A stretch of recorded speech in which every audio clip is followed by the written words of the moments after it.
প্রিজমে আলোকরশ্মির চ্যুতি। এখন এটা পড়ার আগে আমাদেরকে জানা দরকার যে প্রিজম কী রকমের হয়। প্রথমে বলি যে প্রিজম কাঁচের তৈরি। এবার দেখতে কীরকম হয়, এই রকম একটা আকৃতি হয়। দেখো এটা মাটির তৈরি, কিন্তু প্রিজমটা কাঁচের তৈরি হয়।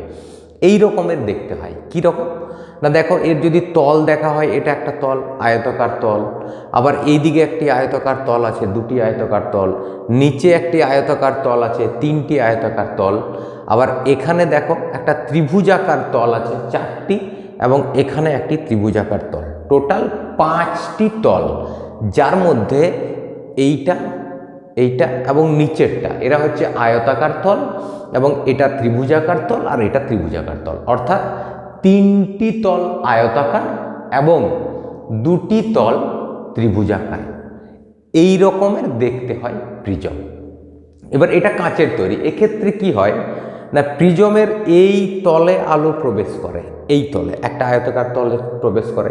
অর্থাৎ যদি এই রকমভাবে প্রিজমটা নামানো থাকে, তাহলে দেখো এই তলে আলো প্রবেশ করবে, করার পরে এই তল থেকে আলোটি বেরিয়ে যাবে। অর্থাৎ এক তলে প্রবেশ করবে আর এক তল থেকে, এই তলটি থেকে আলোটি বেরিয়ে যাবে। এবার যদি আমরা দেখি প্রিজমকে এইভাবে রাখি, তাহলে দেখো প্রিজমকে দেখতে একদম এদিক থেকে দেখলে যেন মনে হবে একদম ত্রিভুজের মতো, এটা ত্রিভুজের মতো দেখতে মনে হবে। তাই এই প্রিজমকে আমরা দেখো এখানে এঁকেছি, এই যে একটা ত্রিভুজের মতো আঁকা আছে। আসলে এইভাবে বসানো আছে, যার এই তলে আলো পড়বে আর এই তল থেকে আলোটি বেরিয়ে যাবে। এইবার এই যে প্রিজম, এই প্রিজমের এইটা যদি ত্রিভুজের মতো দেখতে হয়, এই সামনেটা, এর এই যে জায়গাটা, এখানে একটা কোণ তৈরি হয়েছে, এই কোণটিকে বলে, এই যে কোণ, এই কোণটিকে বলে প্রিজমের প্রতিসারক কোণ। কেন না, এটা একটা প্রতিসারক তল, এখান থেকে আলোকরশ্মি ঢুকছে, আবার এটা একটা প্রতিসারক তল, এখান থেকে বেরোচ্ছে। এই দুটি তল যেখানে মিলিত হয়েছে, সেই জায়গায় একটি কোণ উৎপন্ন করেছে। এই কোণটিকে বলে প্রিজমের প্রতিসারক কোণ। অর্থাৎ প্রিজমের দুটি প্রতিসারক তল যে কোণে মিলিত হয়, সেই কোণকে প্রিজমের প্রতিসারক কোণ বলে। এটাকে আমরা এ অক্ষর দ্বারা লিখি। তাহলে এইটা হলো প্রিজমের প্রতিসারক কোণ। এই যে এ, এটা প্রিজমের প্রতিসারক কোণ। ওকে, এইবারে আমরা একটি আলো প্রিজমে প্রবেশ করছে। দেখো এই বি বিন্দু থেকে একটি আলো কোথায় প্রবেশ করছে, সিতে, এখানে গেল। এবার কি হবে দেখো, এটা বায়ু মাধ্যম, সমস্তটাই বায়ু মাধ্যম। শুধুমাত্র এই যে ভিতরেরটা, এটা কিন্তু বায়ু মাধ্যম নয়। এটা কি মাধ্যম, এটা হচ্ছে কাঁচ মাধ্যম। এটা কাঁচ মাধ্যম, অর্থাৎ ভিতরটা কাঁচের তৈরি। তাহলে আলো দেখো কোথা থেকে কোথাকে যাচ্ছে না, আলো যাচ্ছে কিন্তু বায়ু মাধ্যম থেকে কাঁচ মাধ্যম, অর্থাৎ লঘু মাধ্যম থেকে ঘন মাধ্যম।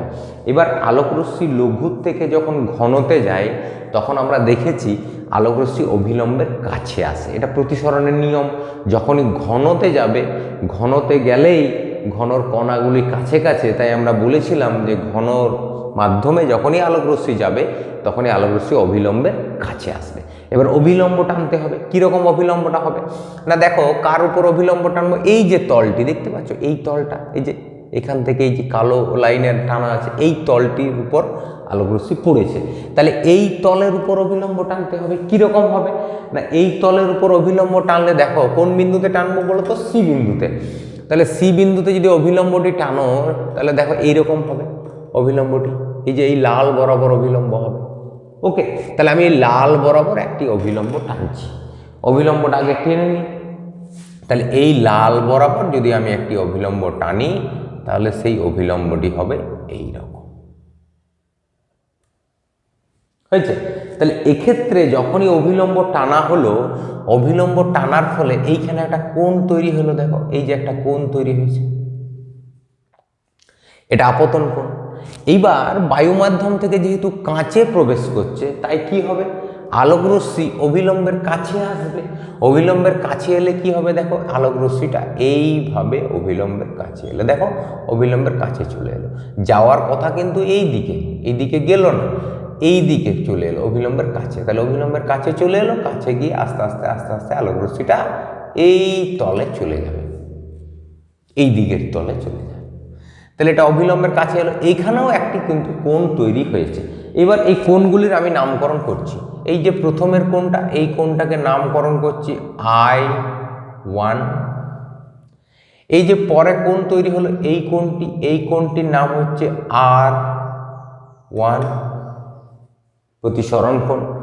এইবার এখান থেকে আলোকরশ্মি এইদিকে গেল, তাহলে যেহেতু বেঁকে গেল সুতরাং একটা চ্যুতি তৈরি হয়েছে। এবং আমরা জানি চ্যুতি কোণ কোনটা, আলোকরশ্মি যাওয়ার পথ ছিল এইটা, এখান থেকে যে পথে সরেছে যতটা দূর, এই যে এইটা সরে গেছে, এই কোণটাকে বলা হচ্ছে চ্যুতি কোণ। এখন আমরা এইটাকে একসঙ্গেই কিন্তু আমরা এই হিসাবটি করব, এখানে না করে আমরা একসঙ্গে হিসাবটি করছি চ্যুতি কোণটি কত হবে। দেখা যাক আমাদের এখানে চ্যুতি কোণটি কত হয়। তাহলে প্রথমে আলোকরশ্মি এখানে গেল, এখান থেকে বেঁকে গেল, এই পথে যাচ্ছে। এবার দেখো যখন এখানে যাবে, এই বিন্দুটার যদি আমি নাম দিই ডি বিন্দু, তাহলে ডি বিন্দুতে কি ঘটনাটা ঘটবে একবার দেখো। এই ডি বিন্দুতে কি ঘটবে, এখানে এখানে যখন আলোকরশ্মি যায় তখন আলোকরশ্মি কি হচ্ছে দেখো, আলোকরশ্মি এবার কাঁচ মাধ্যম থেকে বায়ু মাধ্যমে যাচ্ছে। অর্থাৎ কাঁচ হচ্ছে ঘন মাধ্যম, বায়ুটা লঘু মাধ্যম। তাহলে ঘন মাধ্যম থেকে যদি লঘু মাধ্যমে যায় তাহলে আলোকরশ্মি অবিলম্ব থেকে দূরে সরে যাবে, কারণ লঘু মাধ্যম অর্থাৎ কণাগুলি দূরে দূরে থাকে, তাই আলোকরশ্মি অবিলম্ব থেকে দূরে সরে যাবে। আগে আমি অবিলম্বটা টেনে নিই, কীরকম হবে না দেখো, এই তলের উপর অবিলম্ব হবে। এই যে কালো তলটি দেখতে পাচ্ছ, এ থেকে এইটা, এটার উপর অবিলম্ব। এই বিন্দুতে ডি বিন্দুতে টানলে কীরকম হবে দেখো, এই যে এটা হবে অবিলম্ব। অর্থাৎ এই পথে অবিলম্বটা হবে। আমি অবিলম্বটা টানছি এই পথে, চলো অবিলম্বটা একটু টেনে দেখাই কীরকমের হয়। তাহলে এই পথে যদি অবিলম্ব হয় তাহলে আমার এখানে অবিলম্বটা হবে এই রকমের। এবং তোমরা দেখতে পাবে যে দুটি অবিলম্ব কিন্তু আস্তে আস্তে এই প্রিজমটির ভিতরে একটি বিন্দুতে কিন্তু মিলিত হবে, এবং এই বিন্দুটিকে আমি নাম করছি ও বিন্দু। তারা পরস্পর ও বিন্দুতে গিয়ে মিলিত হলো। তাহলে এখন এক্ষেত্রে কি হলো সেটা দেখা যায়। তাহলে এক্ষেত্রে কি হলো, এবার এখান থেকে বেরোবে। তা দেখো এখানে একটা কোণ তৈরি হয়েছে, এইবার যখন বেরোবে তখন আরেকটি কোণ তৈরি হবে। কীরকম ভাবে, কাঁচ মাধ্যম থেকে বায়ু মাধ্যম, বায়ু মাধ্যমটা লঘু মাধ্যম, অর্থাৎ অবিলম্ব থেকে দূরে সরে যাবে। যদি অবিলম্ব থেকে দূরে সরে যায় তাহলে আলোকরশ্মিটাকে এই পথে আসতে হবে। ওকে, দেখো অবিলম্ব থেকে অনেকটি দূরে আছে, এখানে আবার আরেকটি কোণ তৈরি হয়েছে, এই যে এই কোণটি। এবার এই কোণগুলির নামকরণ করছি, কি নাম হবে, এই কোণটির নাম করলাম এই যে এইটা, এটার নাম হচ্ছে R2 আর এটার নাম হচ্ছে I2। কেননা আমরা বলেছিলাম যে বড় কোণটিকে আমরা সর্বদা I ধরবো আর ছোট কোণটিকে R, তাতে আমাদের কি হয়, চ্যুতি নির্ণয় করা খুব সহজ হয়। কেননা আমরা জানি যে আলোকরশ্মির যে চ্যুতি, এই যে আলোকরশ্মির চ্যুতি, এই চ্যুতি সম্পর্কে আমাদের ভিডিও দেওয়া ছিল, সেই ভিডিও তোমরা দেখে নেবে যে চ্যুতিটা কি করে নির্ণয় করা হয়। খুবই সহজ। চ্যুতি হচ্ছে আলোকরশ্মি তার নিজস্ব পথ থেকে যতটা কোণে সরে যায়, বেঁকে যায় যতটা কোণে, সেটাকে আলোকরশ্মির চ্যুতি বলা হয়। এবার মনে করো একটি আলোকরশ্মি এইভাবে যাচ্ছিল, এইভাবে যেতে যেতে আলোকরশ্মিটা কি হলো, এই পথে যাওয়ার কথা এই পথে না গিয়ে আলোকরশ্মিটা এই পথে চলে গেল। তাহলে কি হলো, যে পথে যাওয়ার কথা সেই পথ থেকে আলোকরশ্মিটা কি হলো বলো তো, সরে গেল। কতটা কোণে সরে গেল, এইটা, এই কোণটা যদি 30 ডিগ্রি হয় তাহলে আমরা বলবো এক্ষেত্রে চ্যুতি কোণ কত ডিগ্রি, 30 ডিগ্রি। এটাই নিয়ম, যতটা কোণে সরে যায় সেটাই চ্যুতি কোণ। এবং চ্যুতি কোণ প্রতিসরণের ক্ষেত্রে বের করার নিয়ম খুব সহজ। প্রতিসরণের চ্যুতি কোণ হচ্ছে I - R, অর্থাৎ বড়টির থেকে ছোট কোণটিকে বিয়োগ করলেই আমরা চ্যুতি কোণটি পেয়ে যাই। এবার দেখো আমি এখানে প্রথমে এই যে সি বিন্দুতে যখন গেল, এই বিন্দুতে, এই সি বিন্দুতে যাওয়ার সময় আলোকরশ্মি কিন্তু এখানে একবার চ্যুতি হয়েছে, কারণ আলোকরশ্মি যাওয়ার পথ ছিল এইটা। এই পথে না গিয়ে আলোকরশ্মিটা কিন্তু এই পথ বরাবর চলে গিয়েছে। তাহলে এখানেও একবার চ্যুতি হয়েছে। চ্যুতিটা কত না, চ্যুতিটা এই যে কোণটা আছে I1 আর এই কোণটা কত R1। তাহলে সি বিন্দুতে চ্যুতি, এই যে সি বিন্দু, সি বিন্দুতে চ্যুতি হচ্ছে I1 - R1। এটা সি বিন্দু চ্যুতি। আমরা ডি বিন্দু চ্যুতি নির্ণয় করব। ডি বিন্দু চ্যুতি কিরকম না দেখো, ডি বিন্দু চ্যুতিতে আবার আরো বেঁকে গেছে এবং একই দিকে বেঁকেছে, তাহলে এক্ষেত্রে চ্যুতিটা আছে। ডি বিন্দুতে চ্যুতি কত হলো না, ডি বিন্দুতে চ্যুতি দেখো এই বড়টার থেকে ছোটটা বিয়োগ করব, তা কত হবে ডি বিন্দুর চ্যুতি, I2 - R2। প্রতিসরণের চ্যুতির যা নিয়ম, আই মাইনাস আর, সেখান থেকে করেছি। বড় কোণটিকে আই লিখবে, ছোট কোণটিকে আর লিখবে, তাহলেই হবে। তাহলে এটা হলো চ্যুতি। অর্থাৎ এই প্রিজমে আলোকরশ্মির কিন্তু দুবার চ্যুতি হয়েছে। একবার এখানে হয়েছে সি বিন্দুতে, আর একবার ডি বিন্দু। দেখো এই পথে যাওয়ার কথা ছিল আলোকরশ্মির, এই সোজা সোজা, এই যে সোজা এসেছে এই পথে যাওয়ার কথা ছিল, এই পথে না গিয়ে এইদিকে সরে গেছে। তাহলে এখানে আরেকবার চ্যুতি হয়েছে। তাহলে সুতরাং এখানে কবার চ্যুতি হয়েছে বলো তো? দুবার চ্যুতি হয়েছে। তাহলে মোট চ্যুতিটা কত হলো? মোট চ্যুতি হচ্ছে প্রিজমের মোট চ্যুতি সমান এই দুটি চ্যুতিকে আমাকে যোগ করতে হবে। আমি যোগ করছি। মোট চ্যুতি হচ্ছে I1 মাইনাস R1, এটা প্লাস I2 মাইনাস R, এটা হলো প্রিজমের মোট চ্যুতি। এবার এখানে দেখো এই I1 আর I2কে আমি যদি কাছাকাছি লিখি, I1 প্লাস I2, তাহলে কি পড়ে থাকছে? পড়ে থাকছে মাইনাস R1 আর মাইনাস R2। তাহলে মাইনাস R1 মাইনাস R2, যদি মাইনাসটি কমন নিই তাহলে কি পড়ে থাকবে? দেখো R1 প্লাস R2, এইটি পড়ে থাকবে মাইনাস কমন নেওয়ার পর। হলো? তাহলে এটা হলো প্রিজমের মোট চ্যুতি। এবার এখনো কিন্তু আমাদের কিছু কাজ বাকি আছে। কি করে প্রিজমের মোট চ্যুতিটা বের করবো একটু দেখা যাক। এবার প্রিজমের মোট চ্যুতি বের করতে গেলে আমাদেরকে কাজ করতে হবে। এখানে দেখো তোমরা একটি ত্রিভুজ দেখতে পাচ্ছ। কোন ত্রিভুজটি আমি বলে দিচ্ছি। দেখো ত্রিভুজটা হচ্ছে CDO।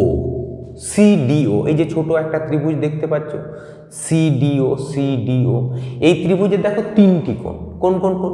একটা কোণ হচ্ছে R1, একটা হচ্ছে R2, আর একটা হচ্ছে এই যে এই কোণটা, এটার নাম O। তাহলে তিনটি কোণ আমি লিখছি। ত্রিভুজটার কি নাম? CDO। এর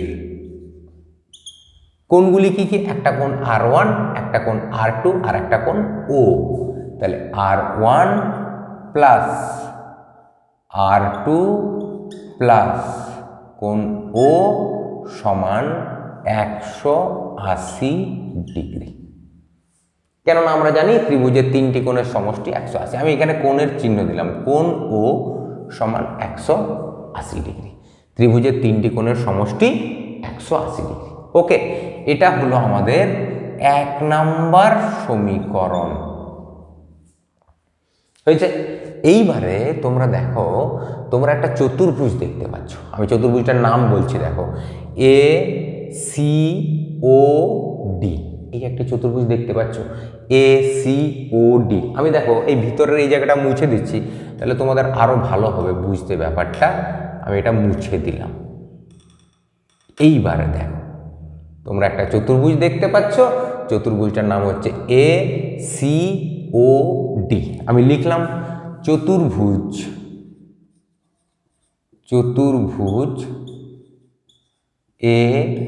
ACOD এর।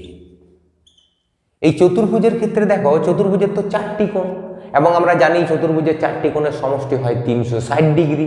তাহলে চতুর্ভুজের 4টি কোণ কোনটা? একটা A কোণ, একটা এইখানের কোণ, এই যে সি এর জায়গায় কোণটি আছে এইটা, একটা ও কোণ, আর একটা এই কোণ। ঠিক? তাহলে লিখছি, চলো। কোণ এ প্লাস কোণ এইটা, এই কোণটার নাম লিখছি ACO, বড় করে নাম লিখছি। কেননা দেখবে এখানে যদি শুধু সি কোণ বলি তাহলে এই উপর দিকের কোণটা হতে পারে, এই কোণটা হতে পারে। আবার দেখো এখানে একটি লাইন ছিল, এই সি কোণ বললে এই কোণটা হতে পারে, এই কোণটা হতে পারে। তাই এখানে কোণটি আমরা বড় করে লিখবো, আর বাকি কোণগুলোকে বড় করে লেখার দরকার নেই। বাড়ি কোণগুলিকে তোমরা যদি ছোট 1 অক্ষরের নাম লেখো তাও হয়। কোণের নাম আমাদের 3 অক্ষরে হয়। তাহলে আমি এটাকে বড় করে নামটি লিখছি ACO, কোণ ACO প্লাস। এবার এই কোণটার নাম OA লিখছি। আমাদের ও লেখা আছে উপরে, তাই এখানেও ও লিখছি ও প্লাস। আরেকটি কোণ আছে দেখো, এই যে এই কোণটি কি নাম? এই কোণটির ADO। এটাকেও বড় করে লিখবো, কেননা এই রেখাটি গিয়ে দেখবে এখানে গিয়ে মিলেছিল সরলরেখাটি। সুতরাং এই জায়গাতেও কোণটা আমাকে বড় করে লিখতে হবে, কারণ নাহলে শুধু যদি আমি ডি কোণ লিখে দিই তাহলে ডি কোণ মানে কিন্তু অনেক রকমের কোণ বুঝিয়ে যাবে। অনেক কোণ আছে ভিতরে, কিন্তু এখানে একটা লাইন ছিল, ডি কোণ মানে অনেকগুলি কোণ আছে, তাই এই কোণটিকে বড় করে লিখবো এ ডি ও।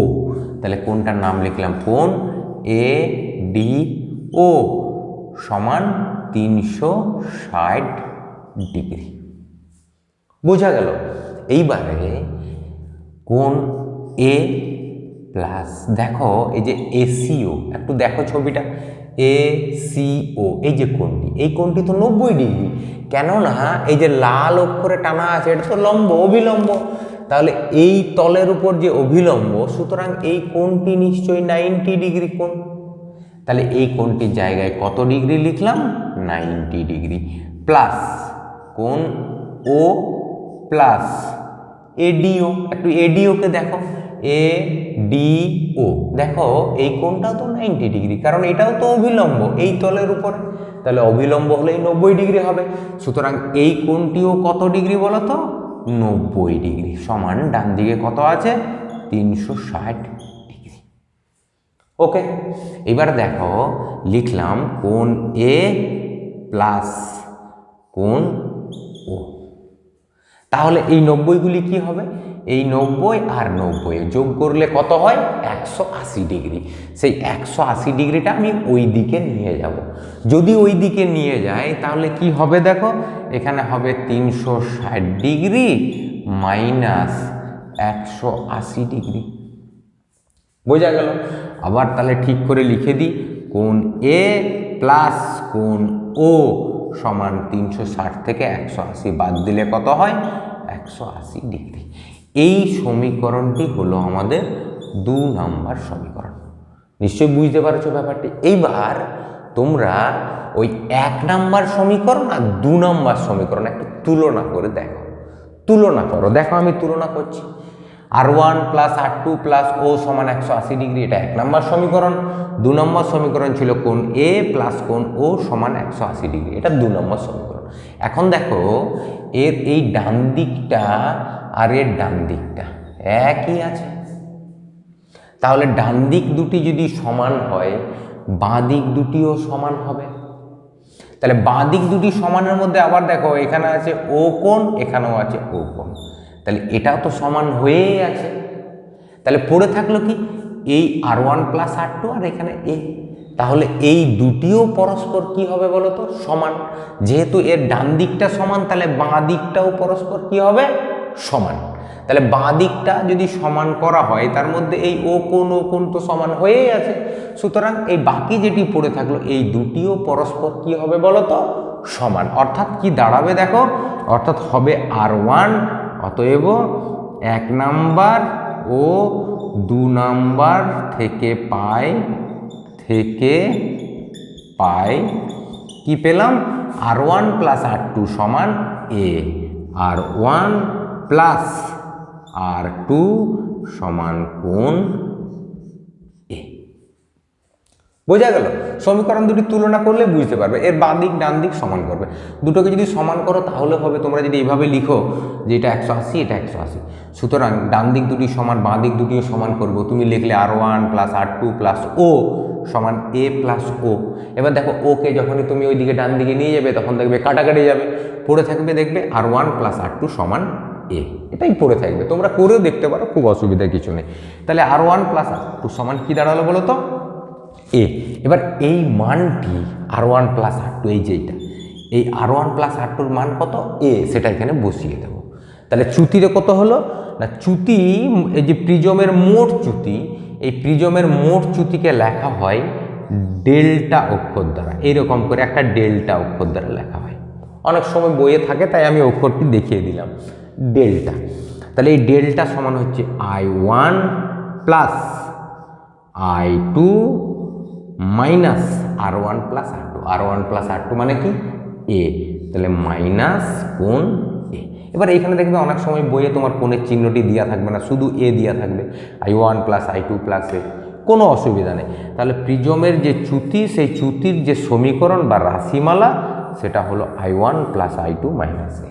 এটা আমাদের পরীক্ষাতে মাঝে মাঝেই দেয়, এবং এই পরীক্ষাতে দিলে এইভাবেই কিন্তু তোমাকে প্রমাণ করতে হবে।